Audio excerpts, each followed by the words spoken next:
Denver Broncos at the Las Vegas Raiders. And Adam, I don't need to tell you who the only who the only 0-3 team is in the NFL. That is the Las Vegas Raiders, 2.5 at home, favorites over the Denver Broncos, who I can only assume we would say probably the most disappointing team in the NFL through 3 weeks. I mean, like, the expectations, I don't think were sky high for this team. They were certainly not like, hey, we're talking about the Broncos as one of the worst teams that we've watched through 3 weeks of the season. 45.5 is the total here. Adam, I threw the Broncos in a teaser. I have no qualms about doing that. I think that this defense is still very, very good.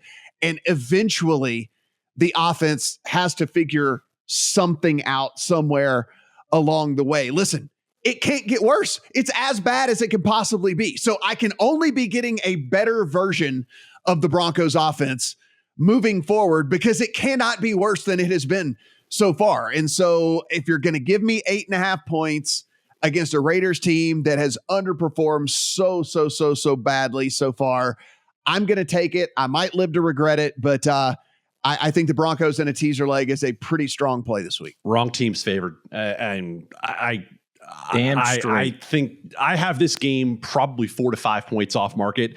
And that is from someone who thinks that Nathaniel Hackett has proven in 3 weeks that he should not have a job next year. So that's how down I am on Denver.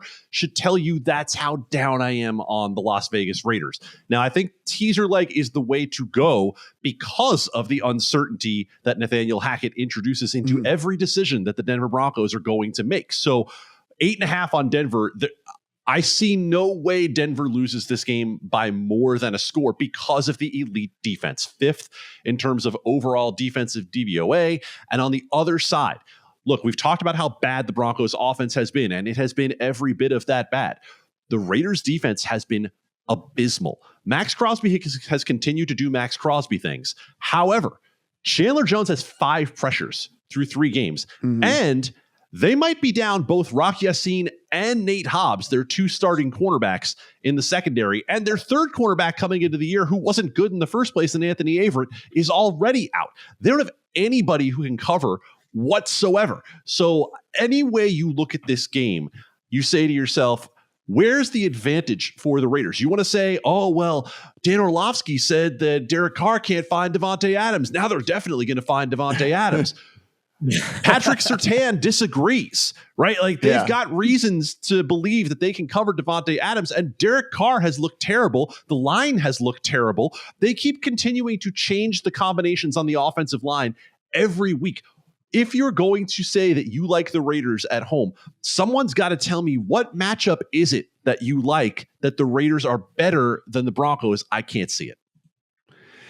If you look at this, Steven, I mean, it's there has to be, again, we might be proven wrong that this Denver team is like in the upper half of teams, but their red zone offense is dead last in the NFL. It is still a team that has Russell Wilson, no matter what. I think Russell Wilson might be on the decline, maybe even faster than we think, but he is still not one of the bottom quarterbacks in the league.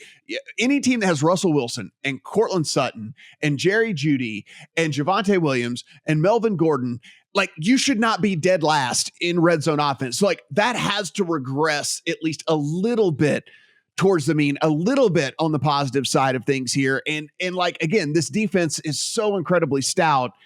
I just, again, maybe I'm drinking the Kool-Aid here of that there's still something in the tank for Russell Wilson, and this offense really is going to get things together here. But I can't get there with the Raiders being a favorite this week. I have to double down on what Adam just said, and I'm going to say the same thing I said about the Colts. What in the hell have the Raiders done to be 2.5 points better on this spread versus the opener in the summer and a full point better on the look ahead? What in the hell have they done? They generously should be 1-2 at best. And this is a team that I think was just rated incorrectly from the very start. There were expectations with some big flashy moves that they made in the offseason to bring them in.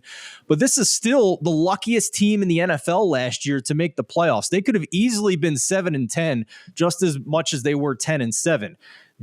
How did they go 10-7 last year? Let's do a little refresher on this. They were 4-0 in overtime games, the most wins in overtime games in NFL history. They were 5-1 in games decided by a field goal or less. They were 7-2 in one-score games. They were 7th in fumble luck.